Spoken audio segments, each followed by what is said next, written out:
Desde el corazón de los Andes tropicales. Bienvenidos a La BOA, podcast del Movimiento Libertario de Colombia.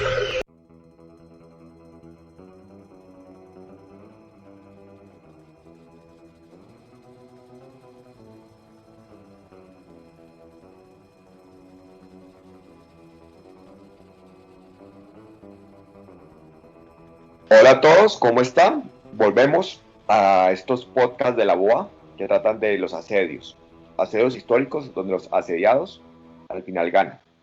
Hoy voy a hablar del peor asedio que ocurrió en el siglo XX. ¿Por qué? Porque duró 900 días y hubo canibalismo, hubo mucha hambre y fue realmente espantoso y terrible. ¿Cómo estás, mi querido Gilberto? Muy bien, Andrés, ya aquí disfrutando de los finales de la Semana Santa.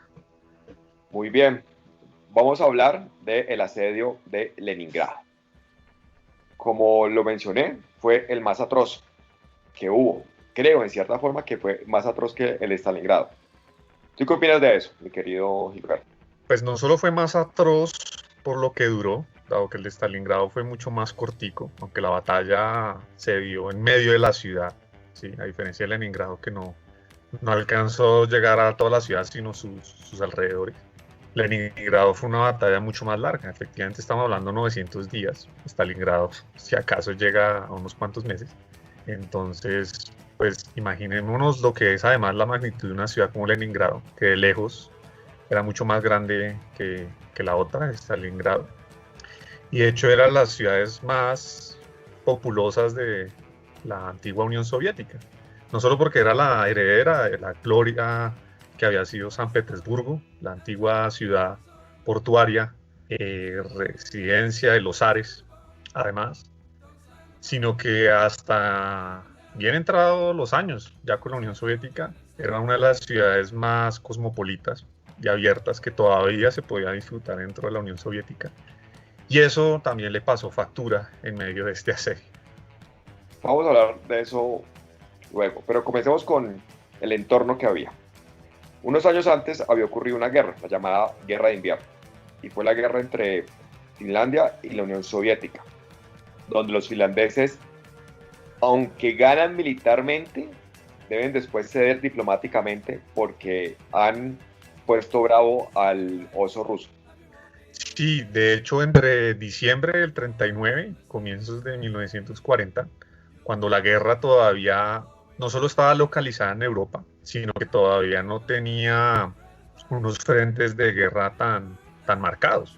Recordemos que la gran invasión a Europa solo se da hasta mayo de 1940, y antes de eso los franceses bautizaron ese periodo como la Drôle Guerre, la guerra extraña, porque básicamente era todos esperando una atroz espera a que se dieran los combates y no se habían dado, porque hasta ahora lo que había pasado fue una invasión conjunta entre los nazis y la Unión Soviética a Polonia, donde empezó probablemente la guerra, se la repartieron entre los dos, y después la Unión Soviética tomó una iniciativa por cuenta propia, que es la invasión a Finlandia. Estamos hablando a finales del 39. Polonia la terminaron de invadir a principios de octubre, y ya para diciembre, para el invierno del 39 al 40, la Unión Soviética está invadiendo el pequeño país de Finlandia. Y digo pequeño sobre todo por su población.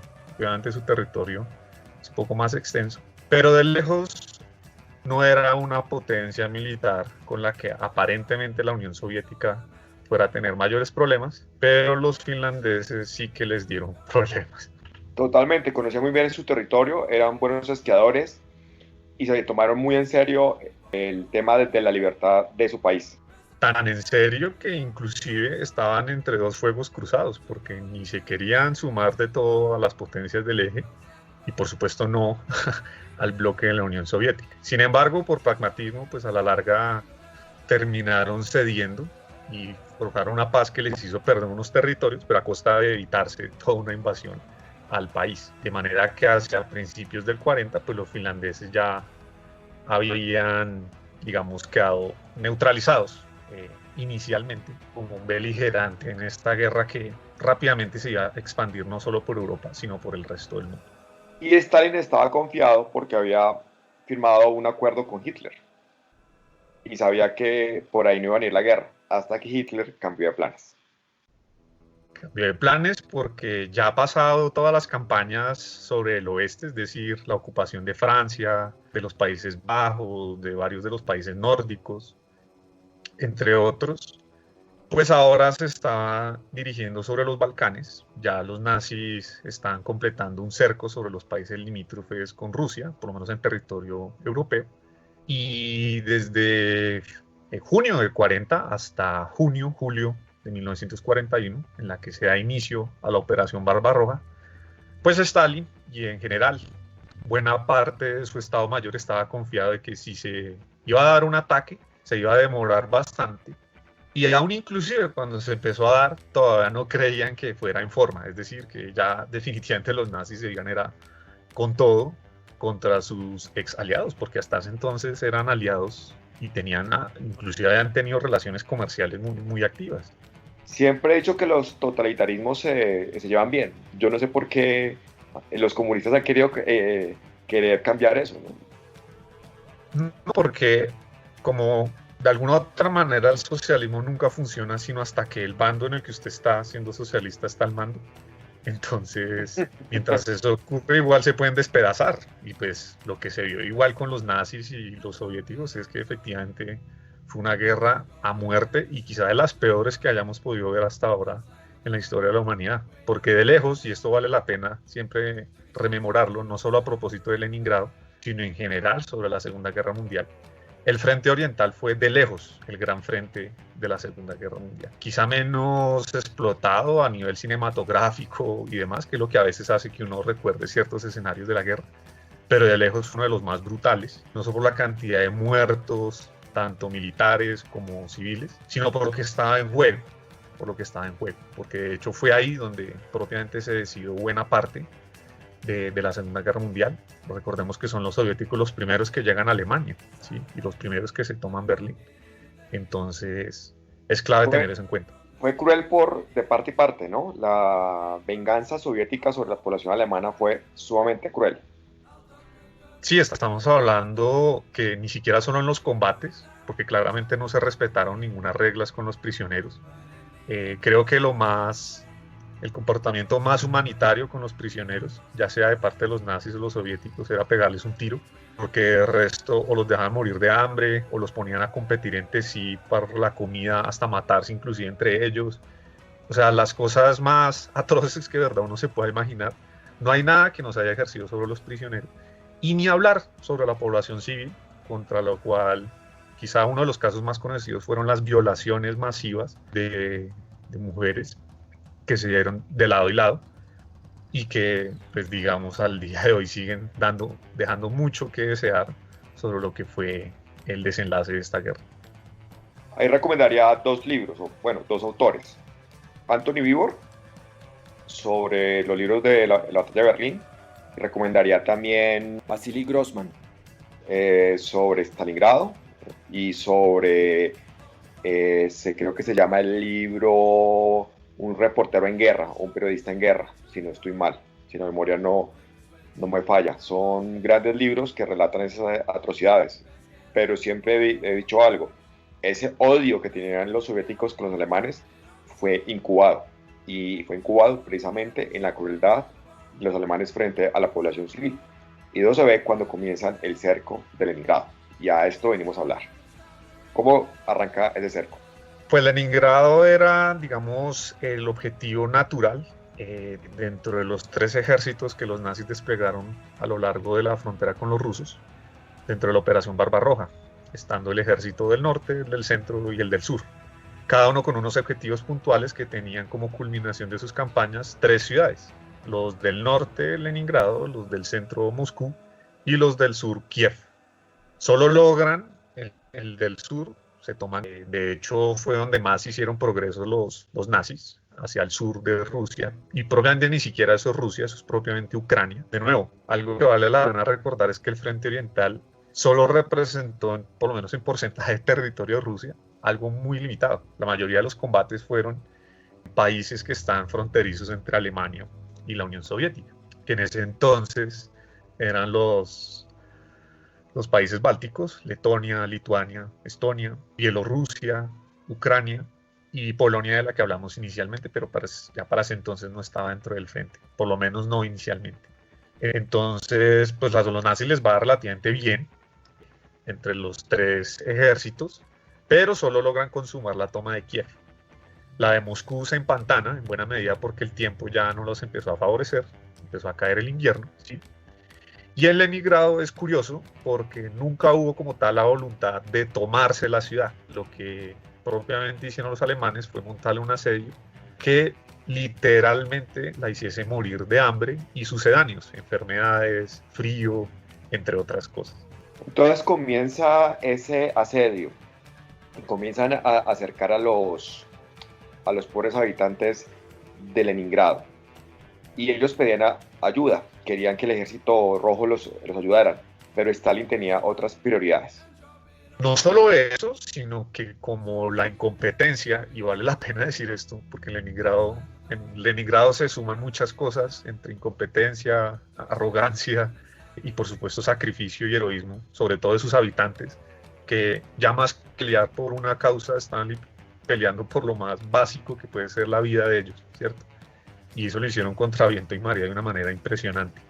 Lo cierto es que esa resistencia o esa voluntad de resistencia se vio muy temprano, además porque las mismas autoridades de la Unión Soviética se negaban a admitir una posición o una actitud de resistencia porque, por ejemplo, en hechos como el que acumularan desde ya reservas de víveres y provisiones frente a un posible asedio, porque eso lo consideraban derrotismo. Y de esa manera, pues la propaganda siempre controló muy fuerte todo lo que fue, digamos, la voluntad de lucha de la población, incluyendo, pues, por supuesto, a las tropas de la Unión Soviética. Y además Leningrado, sí. Dale, sigue. Pues Leningrado era nada más ni nada menos que la cuna de la revolución, ¿no? Por eso había cambiado ese nombre a Leningrado, ¿sí? En honor al famoso Vladimir Lenin, uno de los tantos líderes bolcheviques, pero quizá el más recordado, que hicieron la revolución en ese octubre, o bueno, probablemente noviembre, ¿no? Ya sabemos el error ahí de calendario, pero lo cierto es que había sido en esta ciudad, y ahí albergaban todavía muchas de las principales actividades de la dirigencia del Partido Comunista, sobre todo de la más antigua, ¿cierto?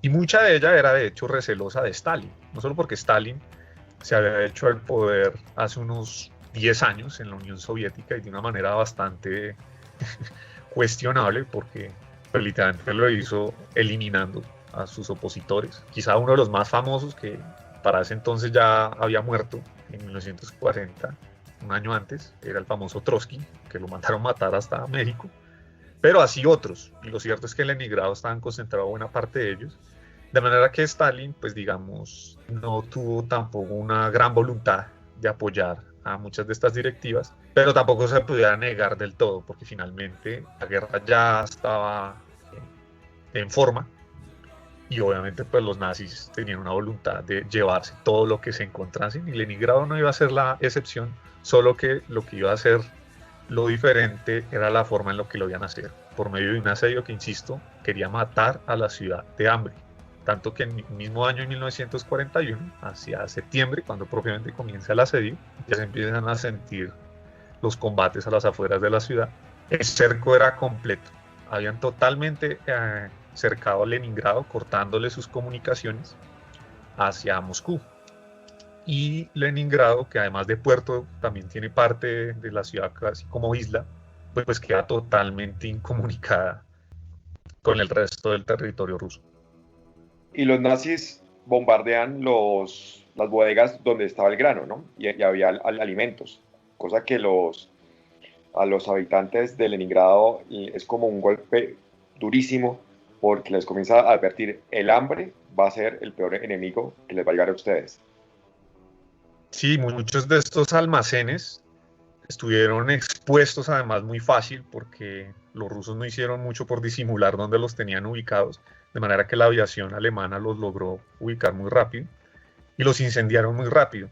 La humareda que levantó el incendio era una tormenta para los habitantes, porque además era el olor de las grasas, de todo este tipo de alimentos básicos en proteínas o carbohidratos. mantequilla, aceites y demás, que en el incendio pues generaba el dolor de ver buena parte de esas reservas quemadas de la noche a la mañana, que hizo que en Leningrado ya desde ese mismo año se empezara a vivir el hambre. Estamos hablando que a los 2-3 meses, hacia octubre, ya se empiezan a ver problemas de hambre. Los racionamientos ya han empezado muy temprano. Comienzan a desarrollar tipos de alimentos muy poco agradables, como por ejemplo comer cola de carpintería que era hecha a base de aceite de pescado, o hacían unas galletas como de aserrín y de alguna grasa como industrial que era como de origen animal. Comenzaban a hacer ese tipo de comida como para tener algo en el estómago. Igualmente, los pobres animalitos, los perros, los gatos, las palomas, los cuervos, se extinguieron de esa ciudad, y era tanto el terror que tenían los alemanes de que se fueran a llevar sus tesoros, porque acordémonos que San Petersburgo era la ciudad del zar y tenía un gran museo que aún existe, que mandaron a guardar todas las obras de arte con el temor de que cuando los alemanes llegaran nos fueran a robar su patrimonio. Sí, de hecho, Leningrado para ese entonces era una de las ciudades más grandes en población, vale la pena recordarlo, ¿no? Estamos hablando de más o menos 2,5 millones de personas, de manera que imaginarse la angustia que puede ser una ciudad totalmente sin suministros, ya en una fecha tan temprana como el primer año, no había pasado un año del asedio y ya estaban empezando a vivir el hambre, y además los terribles inviernos de Rusia, que por cierto Leningrado, al ser una ciudad tan al norte, pues lo vivía con mucha más fuerza. Y además tenía al lado el mar, que para esas épocas, como suele pasar todavía hoy, pues esos mar se vuelve una gran pista de hielo que pues obviamente no se usa para patinar, pero sí para crear lo que se llamó ya desde ese mismo año del inicio del asedio, la ruta de la vida, que era la forma de poder garantizar suministros a la ciudad por medio, no de un mar propiamente, sino del lago que está cerquita a Leningrado, que es el lago Ladoga, en el que se buscaron aprovisionar los habitantes de la ciudad. Lago que fue constantemente bombardeado. O sea, actualmente los buses se encuentran en ese lago, camiones, trailers que llevan comida, porque los alemanes al ver que por ahí estaban pasando un poquito de comida, lo tenían como de tiro al blanco. Sí, lo que pasa es que era muy desgastante para la aviación detenerse en objetivos que no eran de alto valor. Ya la aviación había empezado a tener problemas, la de los nazis, porque sus pistas de despegue estaban relativamente lejos y no las habían podido acercar lo suficiente, mientras no aseguraran además los territorios que se han incorporado, que estamos hablando casi el triple de Alemania en tamaño, lo que se habían hecho en apenas un año. Y el asedio tuvo muchas inconsistencias en ese sentido, por temas logísticos, que eso era lo que les daba un poco de respiro a los habitantes de Leningrado, porque además los mismos nazis estaban expuestos a los rigores del invierno, del aprovisionamiento y demás. Estamos hablando de que en promedio las tropas de los alemanes sitiando Leningrado casi fueron de 500,000 de soldados, unos 400,000, 500,000 soldados que se mantuvieron por esa zona. También hay que hablar de los finlandeses, que no los volvemos a mencionar. Finlandia, cuando ve el tema de que Alemania se le mete a Rusia, dice, yo aprovecho para recuperar los territorios que había perdido y voy a llegar hasta Leningrado. Y creo que los alemanes se detienen un poco en el tema de no invadir el Leningrado por 2 razones. La primera, los finlandeses no continuaron, o sea, se hicieron solo como en las afueras y se quedaron ahí y no siguieron avanzando.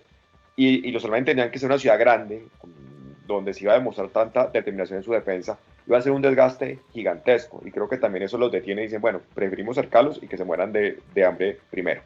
Con una cuestión a propósito de los finlandeses, y es que es de esos pocos actos de prudencia, de mucha inteligencia además, que se dieron en la Segunda Guerra Mundial, porque los finlandeses, uno, se limitaron a reivindicar lo que había sido una agresión contra ellos, que fue lo que emprendió la Unión Soviética un año antes, y efectivamente solo recuperaron los territorios que habían perdido. En la península de Karelia, que es la que cerrando esa península da hacia Leningrado, los finlandeses pues digamos la tenían relativamente cerca, pero ellos probablemente nunca iniciaron hostilidades porque digamos respetando un principio muy libertario, guardando las proporciones solamente para la situación, ellos solo respondieron con proporcionalidad, es decir, respondieron a la agresión en función hasta donde los habían agredido, que era recuperar los territorios que habían sido de ellos.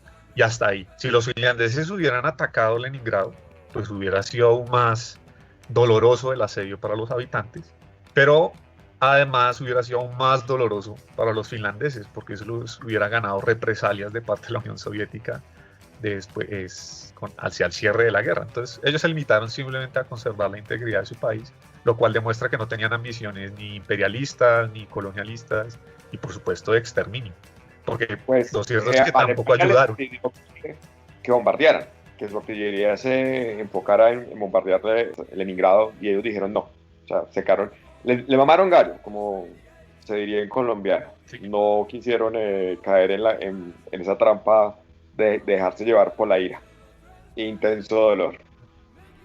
Ni tampoco por la compasión, porque no ayudaron en nada tampoco a la gente de Leningrado a abastecerse. Pero bueno, ya pedirles más era complicada las circunstancias, que definitivamente para esa época todo era inédito y todo se podía esperar, y más entre estos dos rivales como eran nada más ni nada menos que los nazis y la Unión Soviética. La vida dentro de Leningrado se volvió un infierno, y cuando el hambre comenzó a aparecer, comenzó a morir mucha gente y comenzó a haber actos de canibalismo. Comenzó a haber un tráfico de carne humana, de grasas humanas para hacer sopas, y esto fue algo aterrador, que los mismos militares soviéticos tuvieron que detener ese tráfico y fusilar a todos los responsables.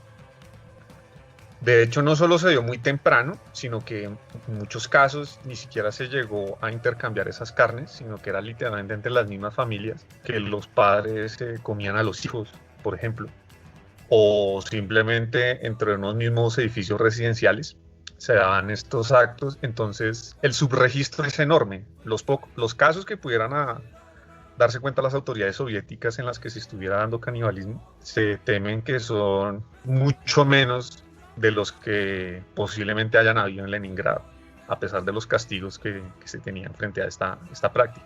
Entre otras cosas porque lo lograban disimular, no vendiendo las partes del cuerpo como tal, sino una especie de albóndigas o de carne molida.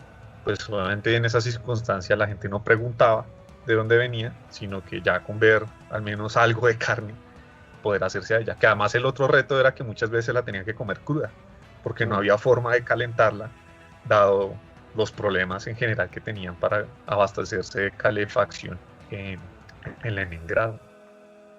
Habría que hacer un paréntesis y mencionar que Stalin, 10 años antes, había causado una hambruna gigantesca en muchas partes de la Unión Soviética, incluyendo Ucrania, donde también hubo casos de canibalismo. Es decir, sí, el hambre y el canibalismo, el comunismo están como muy, muy unidos, ¿no? No, es sinónimo. Se traduce en eso, ¿sí?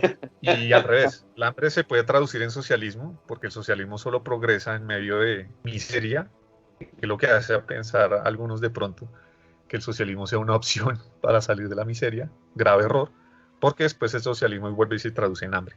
Y la mejor prueba efectivamente fue lo que ocurrió desde 1929 hasta 1932, que se registra el famoso Holodomor, en el esfuerzo de industrializar a marchas forzadas la Unión Soviética. Esto va de la mano de la colectivización masiva del campo, es decir, una retención masiva de la producción de trigo, sobre todo en las zonas más fértiles del mundo, como es Ucrania, efectivamente. Y esto es uno de los logros del socialismo: logran matar de hambre una población que es uno de los graneros del mundo, como es Ucrania, la logran matar de hambre.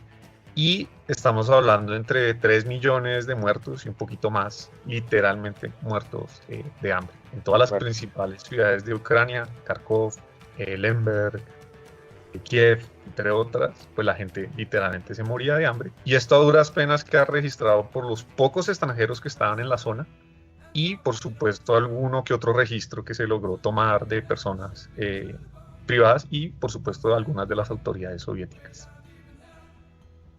Pero la pesadilla de la hambruna llega por causa de la guerra a Leningrado, y aparte de eso, lo mencionas bien, el invierno era sumamente duro y los alemanes logran cortar la luz y el suministro también de fuentes de energía.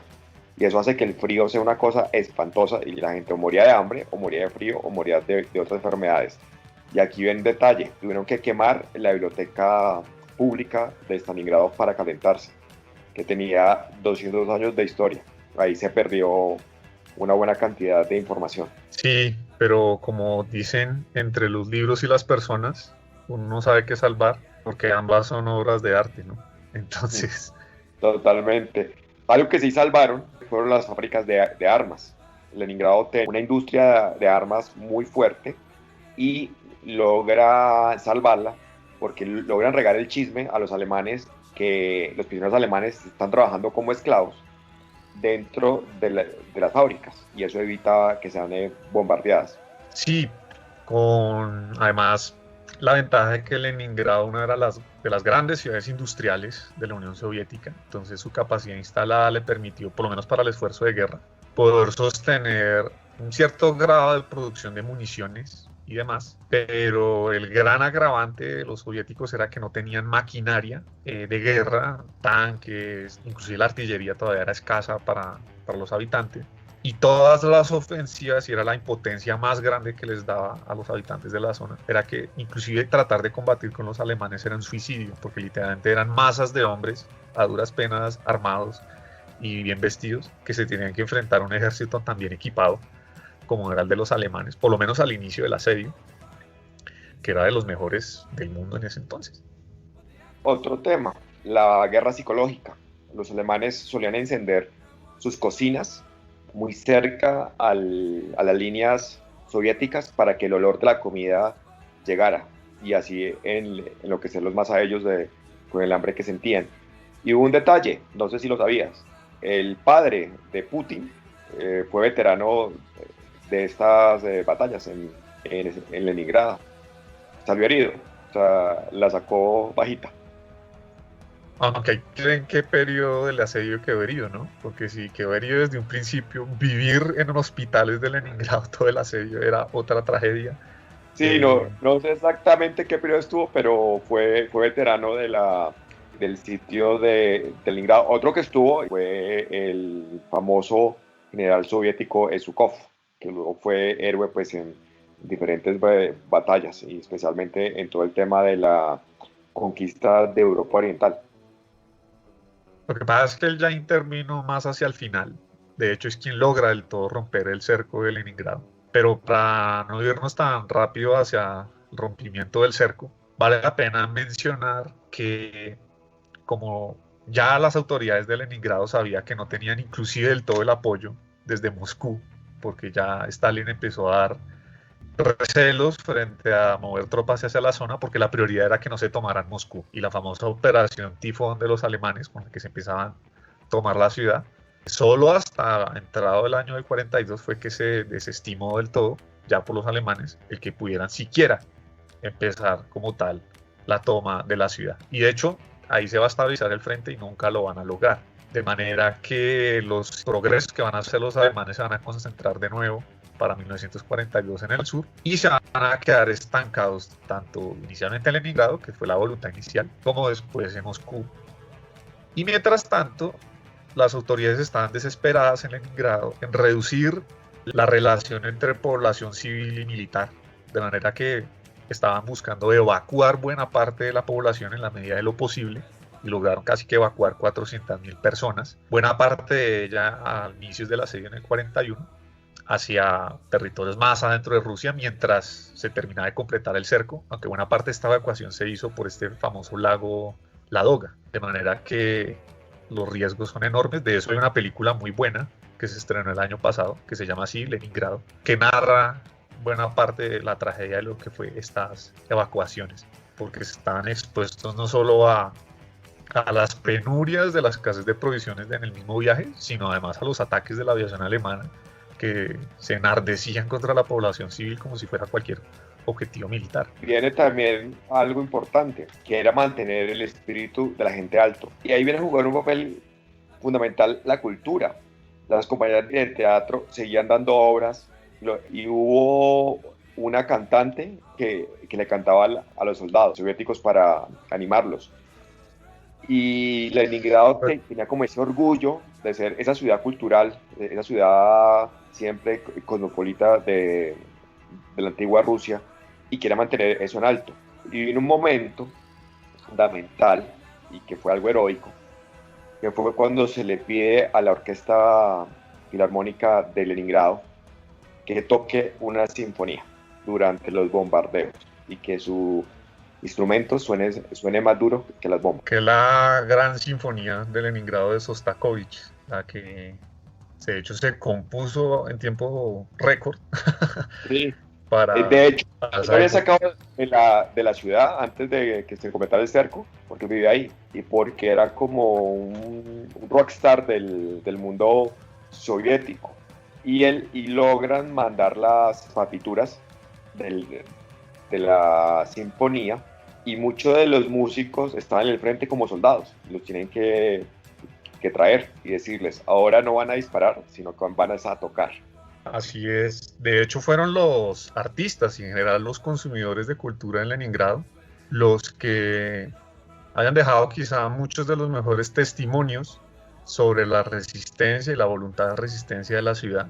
Y aquí me permito citar la de una habitante de la ciudad, que fue un libro que se trajo después al francés como El asedio de Leningrado, Vera Imbert, quien para el 28 de noviembre de 1941 nos pone este testimonio.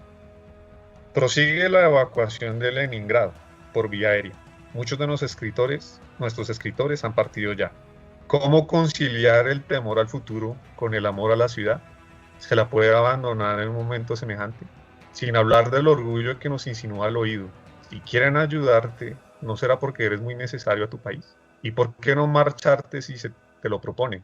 No es fácil tomar una decisión. ¿Escuchamos un poquito de la séptima sinfonía de Shostakovich? Por favor, para que la gente lo pueda apreciar.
Fue tan importante ese concierto para la guerra psicológica que fue transmitido a todo el mundo.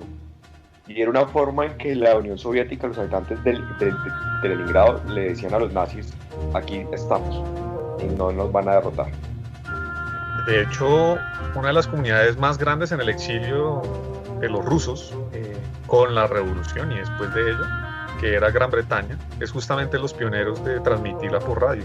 Es en Londres en 1942 cuando se hace esta transmisión desde la BBC a todo el mundo de esta gran sinfonía que resumía o sintetizaba en buena medida la voluntad de resistencia de los habitantes de la ciudad. Bueno, pero sigamos. ¿Cuándo comienza a terminar este infierno? Desde que los nazis ya empiezan a perder la iniciativa, después del fracaso en Stalingrado, la derrota tan fuerte que sufrieron a finales de 1942, la Unión Soviética tiene un respiro y desde ese entonces ellos van a ser los que marquen la pauta en el frente oriental. Inicialmente, casi que imitando lo mismo que había pasado con los nazis cuando atacaron, se concentran. Lograron sus mayores éxitos fue hacia el centro y el sur, los frentes central y el sur.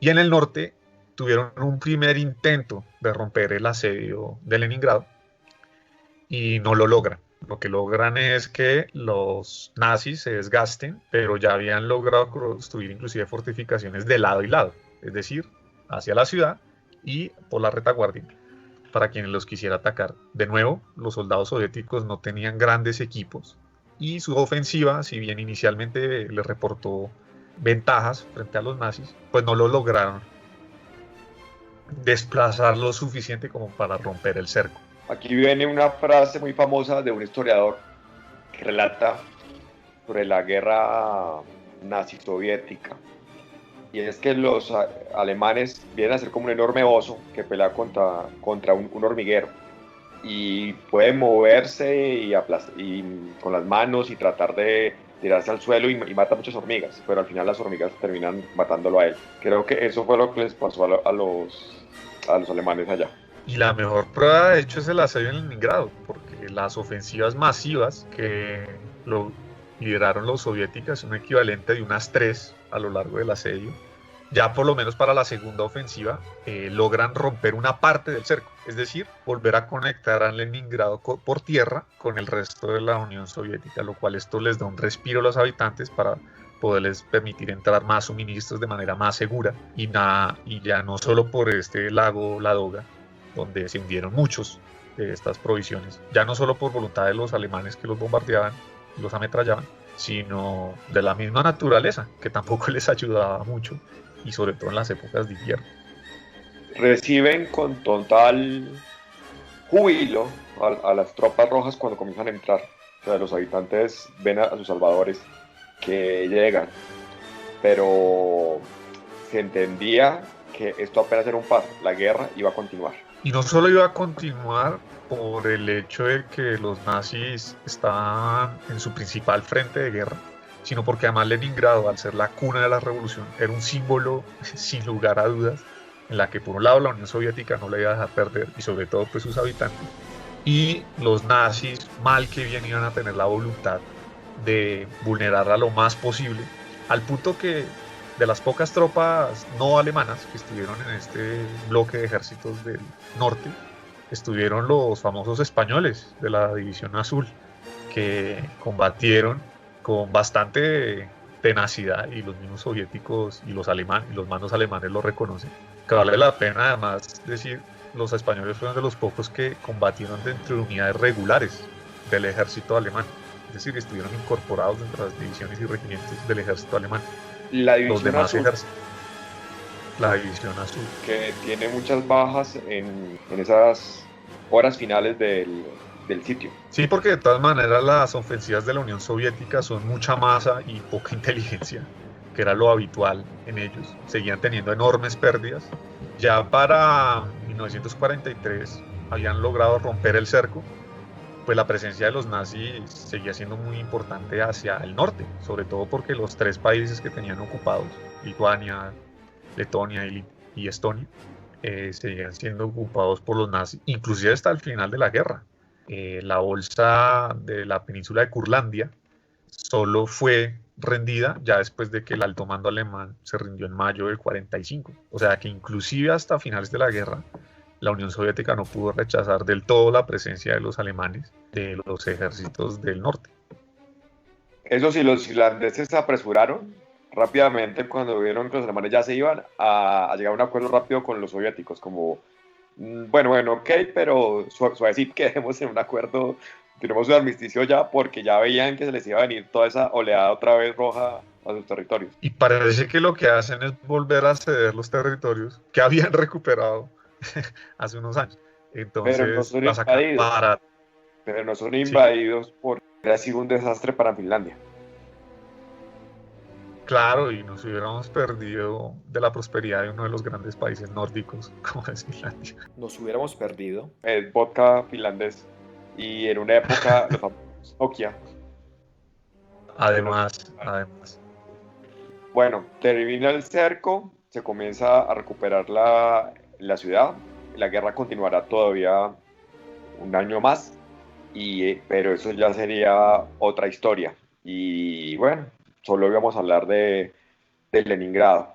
¿Algunas últimas palabras?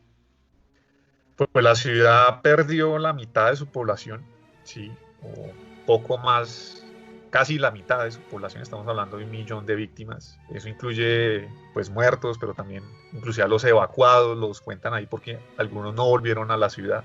Sí. Los procesos políticos que se desataron también fueron muchos, porque todo error o traspiés de las tropas soviéticas muchas veces era juzgado de una manera muy dura, a veces con el fusilamiento y con procesos políticos dentro de la misma estructura del Ejército Rojo, y pues Leningrado no fue la excepción.